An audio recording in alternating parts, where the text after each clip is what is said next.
கிறிஸ்துவுக்குள் பிரியமான அன்பான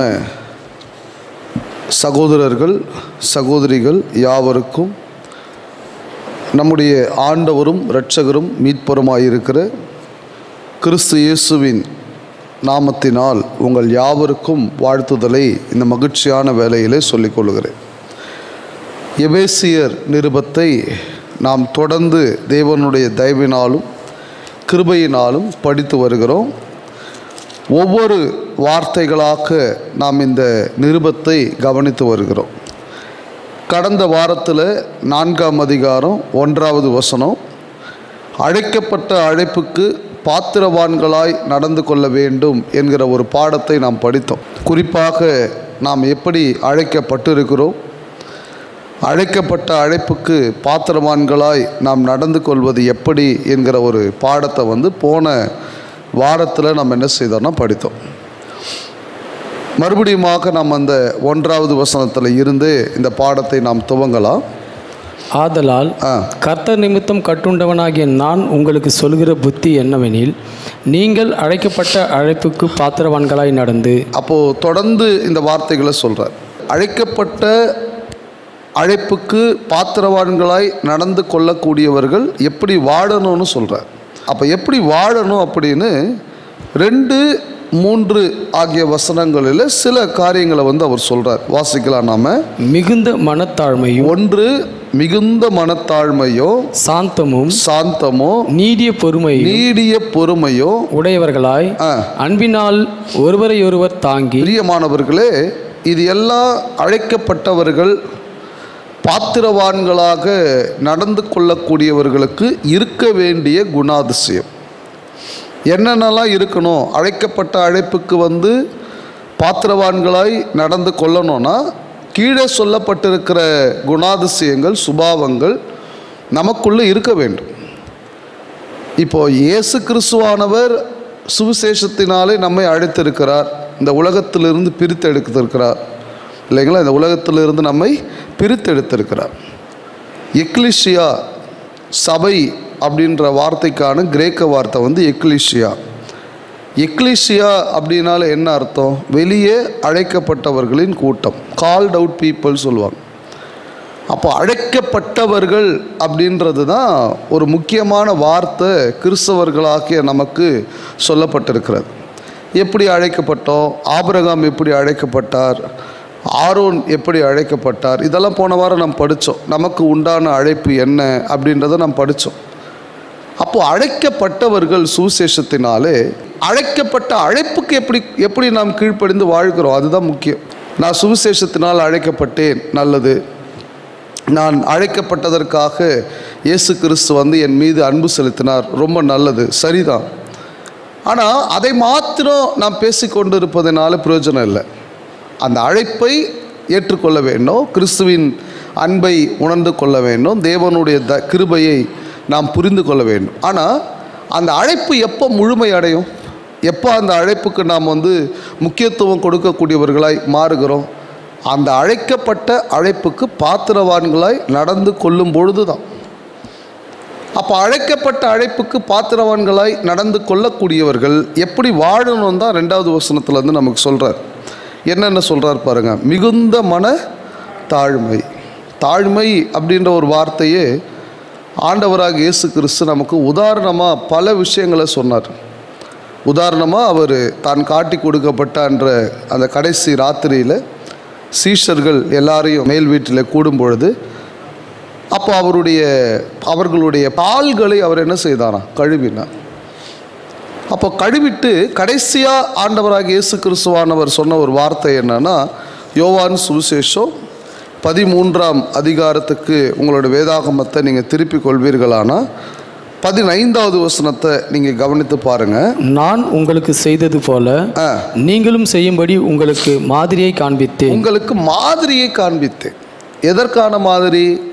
நீங்களும் ஒருத்தருக்கு ஒருத்தர் வாரம் கால் கழுவிக்கங்க அப்படின்னு இல்லை, தாழ்மையாக இருக்கும்படியான மாதிரியை காண்பித்தார்.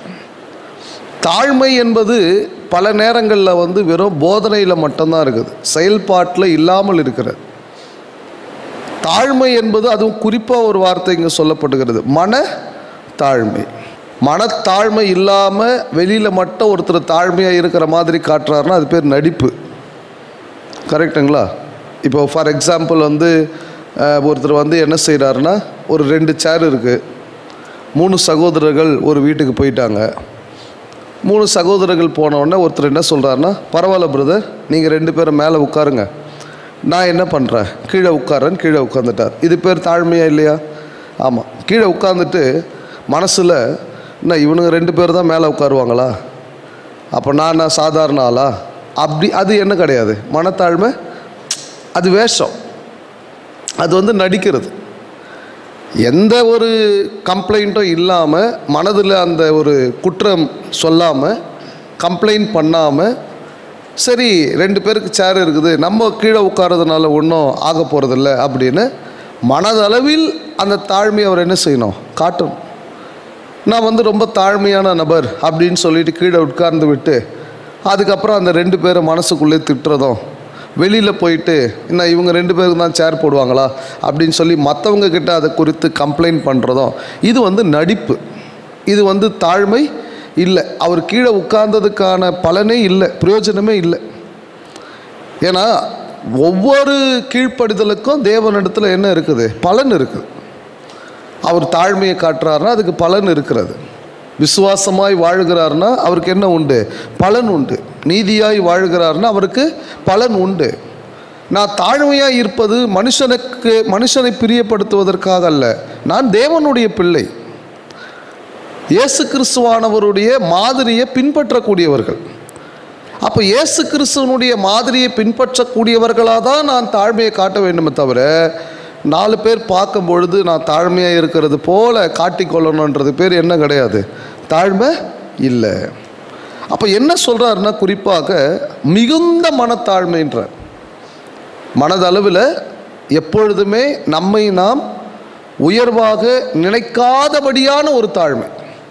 வாசிக்கலாம் பாருங்கள், பிலிப்பியர் 2ஆம் அதிகாரம் 3வது வசனம். ஒன்றையும் வாதினாலாவது, வாதுனா என்ன, ஆர்கியூமெண்ட் பண்ணுறது, அதான் வாதினாலாவதுன்னு சொல்கிறார். வீண் பெருமையினாலாவது செய்யாமல் என்ன பண்ணாதீங்கன்னு சொல்கிறாருங்க, செய்யாதீங்க. நீங்கள் வந்து ஆர்கியூமெண்ட் பண்ணி ஒரு விஷயத்தை வந்து ஜெயித்து செய்யணுன்ற அவசியம் இல்லை, வீண் பெருமைக்காக செய்யணுன்ற அவசியமும் இல்லை. அது தேவையில்லை.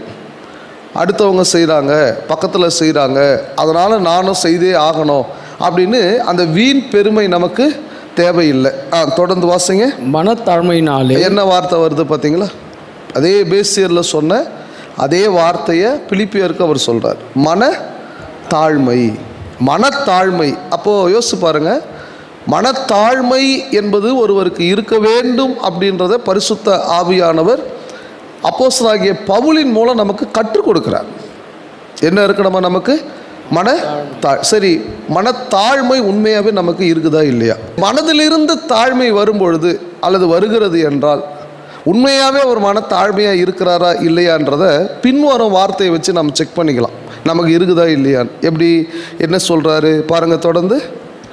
ஒருவரை ஒருவர் தங்களிலும் மேன்மையாக எண்ண கடவர்கள். இது இருந்தால் ஒருவரை ஒருவர் தங்களிலும் மேன்மையாக எண்ண கடவர்கள். இது யாருக்கு இருக்குதோ அவர் தான் மனத்தாழ்மை உள்ளவர். அந்த சிஸ்டர் வந்து என்னை விட வசனம் தெரியுமா, அந்த சகோதரிக்கு என்னை விட படிச்சுட்டாங்களா அவங்க, அந்த பிரதரு என்னை விட நல்லா பிரசங்கம் பண்ணிடுவாரா, அந்த அளவுக்கு டேலண்ட் இருக்குதா அப்படின்னு தன்னை மற்றவர்களை காட்டிலும் தன்னை புத்திசாலியாக காட்டுகிறவர்கள், பேசுகிறவர்கள் மனத்தாழ்மை உள்ளவர்கள் கிடையாது. நல்லா புரிஞ்சுக்கணும். மனத்தாழ்மை ஒருவருக்கு இருக்குதுன்னா இந்த வசனத்தின்படி ஒருவரை ஒருவர் தங்களிலும் மேன்மையானவர்களாக என்ன பண்ணுவாங்களா, அவங்க எண்ணுவார்களோ. எப்போ வந்து மற்றவங்களை விட நான் தான் புத்திசாலி நான் பேசி கொண்டு இருக்கிறேனோ அப்போவே எதில் அடிபட்டு போயிட்டோம். நாம் எனக்குள்ள என்ன இல்லை, மனத்தாழ்மை இல்லை. தாழ்மையாக இருக்கிறது போல சில காரியங்கள் நான் செய்கிறேன், காட்டிக்கொள்கிறேன் அல்லது வெளிப்படுத்துகிறேன், ஆனால் என் மனதில் என்ன இல்லை, தாழ்மை இல்லை. மனதில் தாழ்மை இருந்தால் கண்டிப்பாக மற்றவர்களை மேன்மையாக தான் நம்ம நினைப்போமே தவிர எப்பொழுதுமே மற்றவர்களை தாழ்வாகவும் நம்முடைய இருதயத்தில் மட்டும் நான் தான் புத்திசாலினோ என்ன செய்ய மாட்டோம், நாம் நினைக்க மாட்டோம். அந்த ஒரு வார்த்தையை தான் அங்கே சொல்கிறார். அப்போ மனத்தாழ்மை உள்ளவர்களாக அழைக்கப்பட்டவர்கள் வாழ வேண்டியது என்பது அவசியமாக இருக்கிறது. சரி, எபேசியர் நிருபத்துக்கு நம்முடைய வேதாகமத்தை நாம் திருப்பிக் கொள்ளலாம். அடுத்த வார்த்தை பாருங்க, மிகுந்த மனத்தாழ்மையும், அடுத்து என்ன சொல்றாரு பாருங்க, சாந்தமும் சொல்றார். அடுத்த வார்த்தை என்ன? சாந்தம். சாந்தம் என்பது இருதயத்தை அமைதியாக பொறுமையாக காத்துக்கொண்டு ஆவிக்குரிய சிந்தனைகளை அதிகமாக அந்த இருதயத்தில் நாம் வைத்துக்கொண்டு எல்லா சூழ்நிலைகளும் நிதானமாக தேவனுடைய சித்தத்தின்படி நாம் முடிவெடுத்து வாழ்வோமானா நாம் எப்படி இருக்கிறோம்னு அர்த்தம்? சாந்தமாக இருக்கிறோம். ஆவியின் கனிகளில் ஒன்று எது? சாந்தம் இல்லையா? கலாத்தியர் 5ஆம் அதிகாரம் 23. சாந்தம், இச்சையடக்கம், இப்படிப்பட்டவைகளுக்கு விரோதமான பிரமாணம் ஒன்றுமில்லை. சாந்தம் என்பது ஆவியின் கனிகளிலே ஒன்று. ஏன் ஆண்டவராக இயேசு கிறிஸ்துவானவர் கூட எப்படிப்பட்டவராய் இருந்தாராம்? சாந்த குணம் உள்ளவராய் இருந்தார். அப்போ சாந்தம் என்பதோ நம்முடைய வாழ்க்கையில் நமக்கு இருக்க வேண்டியது அவசியமாக இருக்கிறது. சரி, அடுத்த ஒரு வார்த்தை சொல்கிறார், நீடிய பொறுமை. அப்போ நீடிய பொறுமையும் ஆவியின் கனிகளில் ஒரு கனி தானே. 22வது வசனத்தில் கலாத்தியர் 5:22 நாம் படிக்கிறோம் பாருங்க.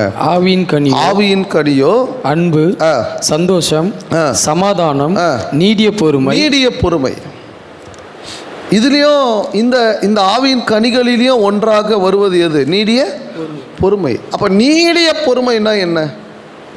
2 பேதுரு புஸ்தகம் 3ஆம் அதிகாரம் 9வது வசனத்தை நீங்கள் திருப்பிக் கொள்வீர்களானா, 2 பேதுரு புஸ்தகம் 3ஆம் அதிகாரம் 9வது வசனத்தை நீங்கள் திருப்பிக் கொண்டு கவனிப்பீர்களானா, தாமதிக்கிறார் என்று சிலர் எண்ணுகிறபடி இயேசு கிறிஸ்துவனுடைய வருகையை பற்றி இங்கே பேசுகிறார். தாமதிக்கிறார் என்று சிலர் எண்ணுகிறபடி பாருங்க, ஏறக்குறைய 2000 ஆண்டுகளுக்கு முன்பாக சொல்லப்பட்ட ஒரு வார்த்தை என்னன்னா, இயேசு கிறிஸ்துவானவர் மறுபடியும் வருவார். அவர் வருவார் என்பதை நாம் விசுவாசிக்கிறோம். வருவார். எப்பொழுது வருவார் என்று நமக்கு தெரியாது. ஆனால் நிச்சயமாக ஒரு நாள் என்ன செய்வார்? அவர் வருவார். அவர் வருவார் அப்படின்னு நம்ம சொன்னாலும் சில பேர் என்ன சொல்கிறாங்க, அவர் ஏன் தாமதிக்கிறார் என்று சிலர் எண்ணுகிறபடி கர்த்தர் தமது வாக்குத்தத்தத்தை குறித்து தாமதமாயிராமல் ஒருவரும் கெட்டு போகாமல் எல்லாரும் மனம் திரும்ப வேண்டும் என்று விரும்பி நம்மேல் நீடிய பொறுமையுள்ளவராய் இருக்கிறார். ஒருவரும் கெட்டு போகாமல் எல்லாரும் மனம் திரும்ப வேண்டும் என்று விரும்பி நம்மேல் நீடிய பொறுமையுள்ளவராய் இருக்கிறார். அப்போ நீடிய பொறுமைனா என்ன? இப்போ இயேசு கிறிஸ்து திடீர்னு வந்துட்டாருன்னு வச்சுக்கோங்க, கீழ்ப்படியாதவர்களுடைய நிலை என்ன? கீழ்ப்படியாதவர்கள் அத்தனை பேரும் பரலோகம் போவதற்கான வாய்ப்பு என்ன செய்யப்படும்? மறுக்கப்படும். அப்போது தேவன் என்ன செய்கிறார்னா, இந்த திட்டத்தை கொஞ்சம் தாமதம் செய்கிறார். ஆண்டவராக இயேசு கிறிஸ்துவானவர் அதற்காக இன்னும் என்ன செய்யாமல் இருக்கிறார்? அவர் வராமல் இருக்கிறார். ஆனால் இதையே காரணமாக வச்சு வராமல் இருப்பாரா? இல்லை, ஒரு நாள் கண்டிப்பாக என்ன செய்வார்? வருவார். ஆனால் அந்த நீடிய பொறுமை, தேவன் நம் மீது காட்டக்கூடிய நீடிய பொறுமை, கோபப்பட்ட உடனே தண்டனை கிடைச்சிடணும் நம்ம நினைக்கிறோம். மனுஷர்களுடைய சுபாவம் எப்படின்னா, நம்ம மேலே ஒருத்தர் வந்து கோபப்படுறாருன்னா, நமக்கு ஒரு தீமை செய்கிறாருன்னா உடனே அவர் அழிஞ்சு போயிடணும்.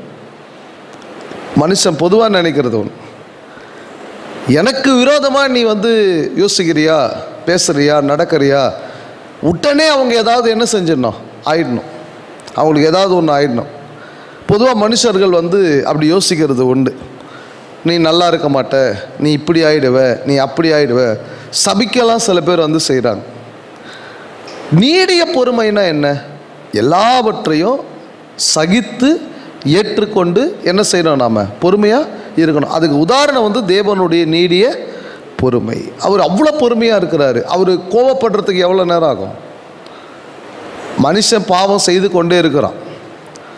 இன்னும் தகவல் தொழில்நுட்பங்கள், டெக்னாலஜி வந்து வளர வளர வளர மனுஷனுடைய பாவம் வந்து இன்னும் ஈஸியாகிடுச்சு, சுலபமாகிடுச்சு. பல பாவங்கள் பார்த்தீங்களான்னா இன்றைக்கி வந்து செல்ஃபோன்லேயே வந்துடுது.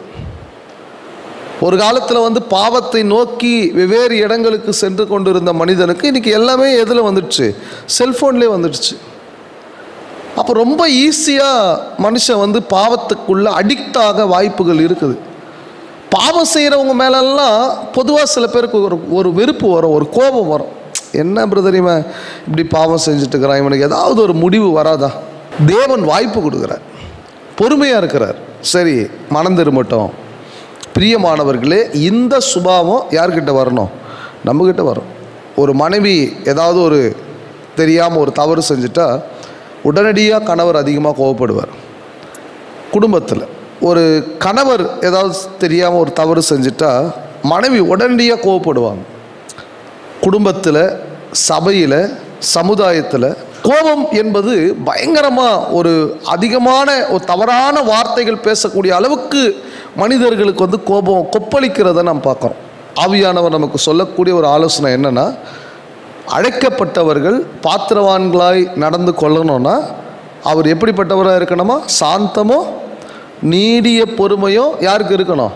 அவருக்கு இருக்கணும். தொட்டதுக்கெல்லாம் கோவப்படக்கூடாது, தொட்டதுக்கெல்லாம் எரிச்சல் அடையக்கூடாது, தொட்டதுக்கெல்லாம் சண்டை போடணுன்ற அவசியம் இல்லை அப்படின்னு இந்த வசனத்தில் என்ன செய்கிறோன்னா நாம் படிக்கிறோம்.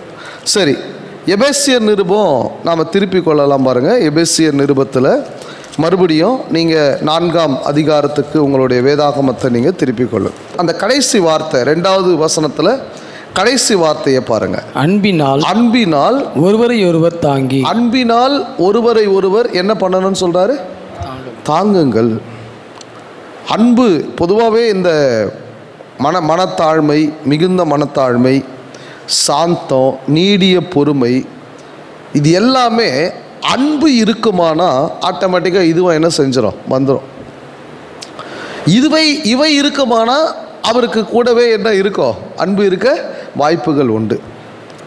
அன்பினால் இவைகளோடு கூட, அதாவது மிகுந்த மனத்தாழ்மை, சாந்தம், நீடிய பொறுமை, கடைசியாக சொல்கிறாரு அன்பினால் ஒருவரை ஒருவர் என்ன செய்யுங்க? தாங்குங்கள். அன்பு வந்து உண்மையாகவே ஒருவரை ஒருவர் அன்பு என்ன செய்யும்? தாங்க வேண்டும். மறுபடியும் நான் சொல்கிறேன், அது குடும்பத்திலேயோ சபையிலேயோ சமுதாயத்திலேயோ அன்பு உள்ளவர்கள் ஒருவரை ஒருவர் என்ன செய்வாங்க? தாங்குவார்கள். பாருங்கள், 1 கொரிந்தியர் புஸ்தகம் 13ஆம் அதிகாரம், 1 கொரிந்தியர் புஸ்தகம் 13ஆம் அதிகாரம் 4லிருந்து 7 வசனங்கள் வரைக்கும் நீங்கள் வாசித்து பார்ப்பீர்களானா, அன்பு நீடிய சாந்தமும் தயவும் உள்ளது. அன்பு நீடிய சாந்தமும் தயவும் உள்ளது. அன்புக்கு பொறாமை இல்லை. அன்பாய் இருக்கக்கூடியவர்கள் ஒருவர் மேல் ஒருவர் என்ன செய்ய மாட்டாங்க? பொறாமப்பட மாட்டாங்க. அன்பு தன்னை புகழாது. அன்பு தன்னை புகழாது. இருமாப்பாய் இராது. ரொம்ப ஒரு ஹார்டா என்ன செய்யாதுன்னா நடந்து கொள்ளாது. அயோக்கியமானதை செய்யாது. தற்பொழிவை நாடாது. தன்னை மற்றவர்கள் புகழ வேண்டும் என்று அன்புள்ளவர்கள் நினைக்க மாட்டாங்க. சினமடையாது. கோபப்பட மாட்டாங்க. தீங்கு நினைக்க மாட்டாங்க. யாருக்கும் தீங்கு நினைக்க மாட்டாங்க. அநியாயத்தில் சந்தோஷப்படாமல். அடுத்தவன் கீழே விழுந்தா சந்தோஷப்பட மாட்டாங்க. சத்தியத்தில் சந்தோஷப்படும். சத்தியத்துக்குள் அவங்க நிலத்து இருந்தா அவங்க என்ன செய்வாங்க? அங்க சந்தோஷப்படுவாங்க. சகலத்தையும் தாங்கும். அந்த வார்த்தை வருது பார்த்தீங்களா? அன்பினால் ஒருவரை ஒருவர் தாங்கி அப்படின்னா இங்கே அந்த வார்த்தை சொல்லப்படுகிறது பாருங்க. அன்பாய் இருக்கக்கூடியவர்கள் சகலத்தையும் என்ன பண்ணுவாங்க? தாங்குவார்கள். இந்த தாங்கி அப்படின்ற ஒரு வார்த்தையை நீங்க 2 வகையில் புரிஞ்சுக்கணும். ஒருவர் பாரத்தை ஒருவர் சுமந்து கிறிஸ்துவனுடைய பிரமாணத்தை நிறைவேற்றுங்கள். எங்க நாம் படிக்கிறோம்?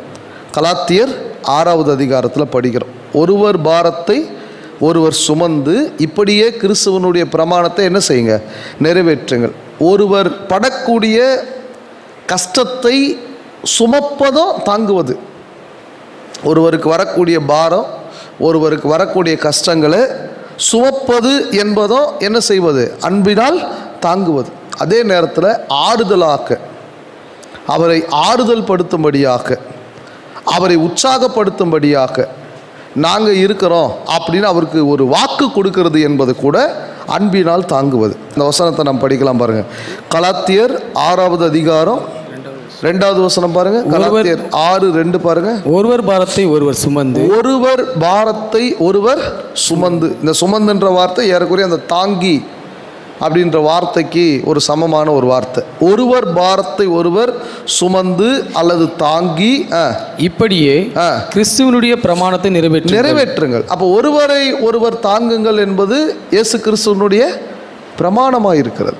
அப்போ அன்பினால் ஒருவரை ஒருவர் என்ன செய்யணுமா? தாங்கணும். தாங்கும் பொழுது கண்டிப்பாக ஒருவர் பாரத்தை ஒருவர் சுமக்கும் பொழுது நமக்கும் அது பேர்டனா இல்லையா? இப்போ அவர் வந்து ஃபுல் வெயிட் அவர் வச்சிருக்கிறார், மொத்த பாரமும் அவர் தலையின் மேலே இருக்குது. அன்பினால் தாங்கணும்னா அவருடைய பாரத்தில் பாதி நான் என்ன செய்யணும்? அப்போ அது எனக்கு என்னவா தான் இருக்கும். வெயிட்டு இல்லாமல் பாரத்தை தாங்க முடியுமா? தாங்க முடியுமா? சரி, வெயிட்டு தூக்கிட்டு இருக்கிறாரு, நான் என்ன பண்ணுறேன்? அவரை உற்சாகப்படுத்துகிறேன். உங்களால் வெயிட்டு தூக்க முடியும், நீங்களே தூக்கிட்டு போக முடியும். ஆனால் நான் கை வீசிட்டு என்ன செஞ்சிட்ருக்கிறேன்? போயிட்டுருக்கிறேன். அதனால் எதனா பிரயோஜனம் இருக்குதா? அதுதான் சொல்லுவார், யாக்கோபுல சொல்லுவார், ஒரு சகோதரனோ சகோதரியோ அனுதின வஸ்திரம் இல்லாமல் இருக்கும் பொழுது, ஆகாரம் இல்லாமல் இருக்கும் பொழுது நீங்கள் சமாதானத்தோടെ போங்கள், குளிர் காய்ந்து பசியாருங்கள் சொல்கிறதுனால என்ன பிரயோஜனம் இருக்குது? தலையில் வெயிட்டு வச்சுட்டு போயிட்டுருக்கிறார். நான் வந்து அவரை உற்சாகப்படுத்தி சொல்கிறதுனால என்ன பிரயோஜனம்? அன்பு இருந்தால் அவருடைய வெயிட்டில் பாதி என்ன செய்யணும்? நாம் வாங்கிக்கணும். அவருடைய கஷ்டத்தில் நாம் என்ன செய்யணும்? பங்கேற்கணும். அது நமக்கு சில நேரத்தில் பேர்டனாக இருக்கலாம். நல்ல சமாரியன்ற உதாரணம் படிக்கிறோம் இல்லைங்களா? ஒரு யூதன் அடிபட்டு கிடக்கிறார். ஆசாரியன் வராரு, கண்டு விலகி போயிட்டார். லேவியன் வராரு, அவரும் பார்த்து விலகி போயிட்டார். சமாரியன் அங்கே வருகிறார். சமாரியன் அங்கே வரும்பொழுது பாருங்கள், அன்பினால் ஒருவரை ஒருவர் தாங்கி என்ன பண்ணுறாரு?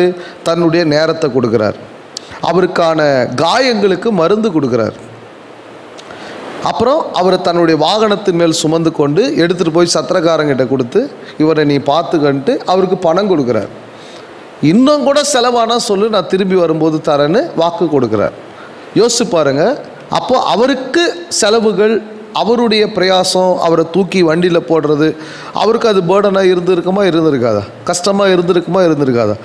அன்பினால் ஒருவரை ஒருவர் தாங்க வேண்டும் என்பது நிச்சயமாக நாம் ஒருவருடைய அன்பை சுமக்க வேண்டும் என்றால் நமக்கு அந்த கஷ்டம் இருக்கும். ஒருவேளை அவருடைய பொருளாதாரத்தை சூழ்நிலையை பார்த்து நாம் அவருக்கு சில உதவிகள் செய்யலாம், அல்லது அவருக்கு சரீர பிரகாரமாக சில நன்மைகள் நம்ம கஷ்டப்பட்டு செய்யலாம். ஒருவேளை நாம் ஒருத்தரோட மருத்துவமனைக்கு போகணும்னா நாம் ஒரு நாள் வேலை லீவ் போட்டுட்டு போகிற மாதிரி இருக்கும். அப்போ ஒரு நாள் சம்பளம் நமக்கு என்ன செஞ்சுருவாங்க? அங்கே பிடிச்சிடுவாங்க. நம்ம ஒரு வெயிலில் நம்மளும் கஷ்டப்பட்டு அவர் கூட ஒரு வெளியில் போகிற மாதிரி இருக்கும்.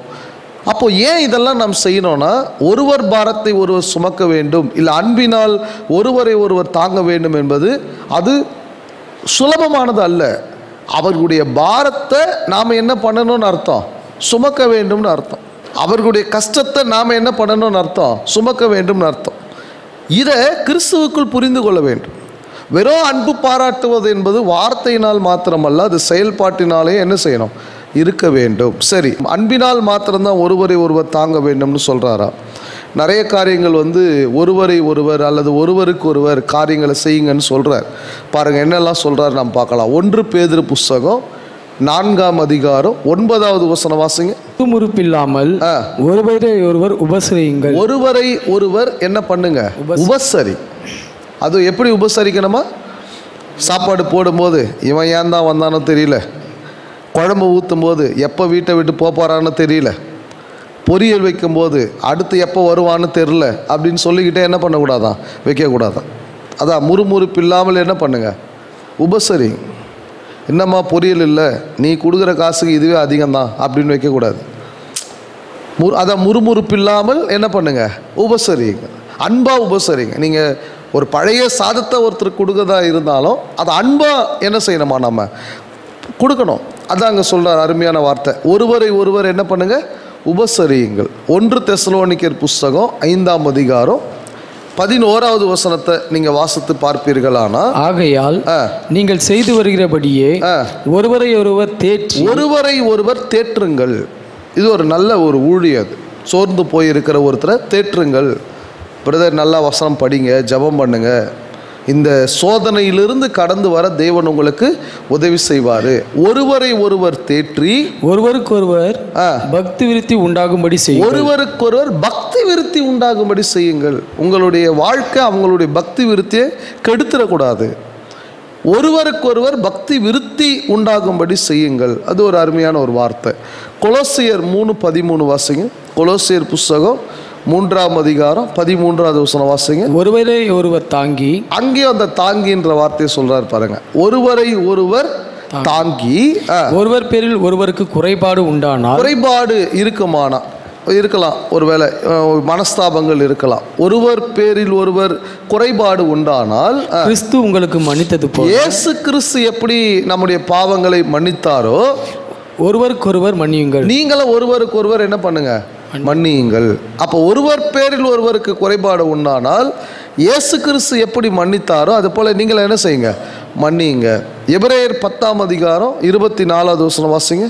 மேலும் அன்புக்கும் நற்கிரியைகளுக்கும் நாம் ஏவப்படும்படி, அன்புக்கும் நற்கிரியைகளுக்கும் நாம் ஏவப்படும்படி ஒருவரை ஒருவர் கவனித்து என்ன பண்ணணுமா, ஒருவரை ஒருவர் கவனிங்க. என்ன எதுக்கு கவனிக்கணும்? 25ல் சொல்றாரு, சபை கூடி வருதலை சிலர் விட்டு விடுகிறது போல நாமும் விட்டு விடாமல் ஒருவருக்கு ஒருவர் புத்தி சொல்ல கடவும். சபை கூடி வருதலை விட்டு விடுகிறவர்களை கவனித்து அவங்களுக்கு புத்தி சொல்லுங்க. அது என்னன்னு சொல்றாரு? அது அன்புக்கும் நற்கிரியைகளுக்கும் நாம ஏவப்படும்படி. அப்போ சபை கூடி வருதலை விட்டு விடுகிறவர்களுக்கு நீங்கள் என்ன செய்யுங்கன்னு சொல்கிறாங்க, புத்தி சொல்லுங்க. ஏன்னா அதுவும் நாம் ஒருவருக்கொருவர் செய்யக்கூடியதான ஒரு ஊழியமாக இருக்கிறது. பிரியமானவர்களே, தேவனுடைய தயவினாலே இன்றைக்கி நாம் எபேசியர் புஸ்தகம் 4ஆம் அதிகாரம் 2வது வசனத்தை நீங்கள் என்ன செஞ்சோன்னா நாம் படித்தோம். மிகுந்த மனத்தாழ்மையோ சாந்தமோ நீடிய பொறுமையோ உடையவர்களாய் அன்பினால் ஒருவரை ஒருவர் என்ன பண்ணுங்க, தாங்குங்கள். ஸோ தொடர்ந்து கர்த்தருக்கு சித்தமான அடுத்த வாரத்தில் நாம் அடுத்த வசனத்தை நாம் படிக்கும்படி கடந்து செல்வோம். பொறுமையோடு இந்த வசனங்களை கேட்ட உங்கள் யாவரையும் தேவன் தாமே ஆசீர்வதித்து வழி நடத்துவாராக.